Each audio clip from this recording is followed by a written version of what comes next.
शास्त्रों की बात जाने धर्म के साथ। जय माता दी दोस्तों, आज शारदीय नवरात्रि के दूसरे दिन मां दुर्गा के ब्रह्मचारिणी स्वरूप की पूजा का दिन होता है। बता दे कि ब्रह्म का अर्थ तपस्या से है। मां का ये रूप अपने भक्तों और सिद्धों को अनंत फल देने वाला है। इनकी उपासना से तप, त्याग, वैराग्य, सदाचार और संयम की वृद्धि होती है। शास्त्रों में ब्रह्मचारिणी का अर्थ तप की चारिणी यानी तप का आचरण करने वाली बताया गया है। देवी का ये रूप पूर्ण ज्योतिर्मय और अत्यंत भव्य है। इस देवी के दाएं हाथ में जप की माला है और बाएं हाथ में ये कमंडल धारण किए हैं। चलिए जानते हैं इनका कथा।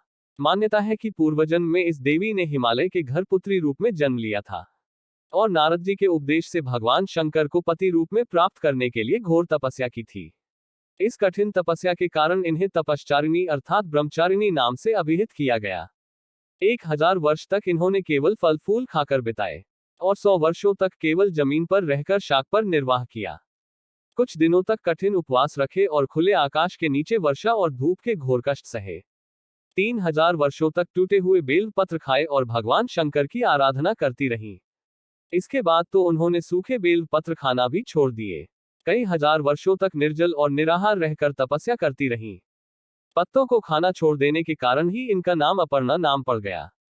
कठिन तपस्या के कारण देवी का शरीर एकदम क्षीण हो गया। देवता, ऋषि, सिद्धगण, मुनि सभी ने ब्रह्मचारिणी की तपस्या को अभूतपूर्व पुण्य कृत्य बताया, सराहना की और कहा, हे देवी, आज तक किसी ने इस तरह की कठोर तपस्या नहीं की। ये तुम्ही से ही संभव थी।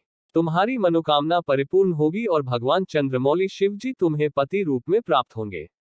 अब तपस्या छोड़कर घर लौट जाओ। जल्द ही तुम्हारे पिता तुम्हें बुलाने आ रहे हैं। मां ब्रह्मचारिणी देवी की कृपा से सर्व सिद्धि प्राप्त होती है। दुर्गा पूजा के दूसरे दिन देवी के इसी स्वरूप की उपासना की जाती है। कमेंट बॉक्स में सच्चे हृदय से लिखे जय माता दी।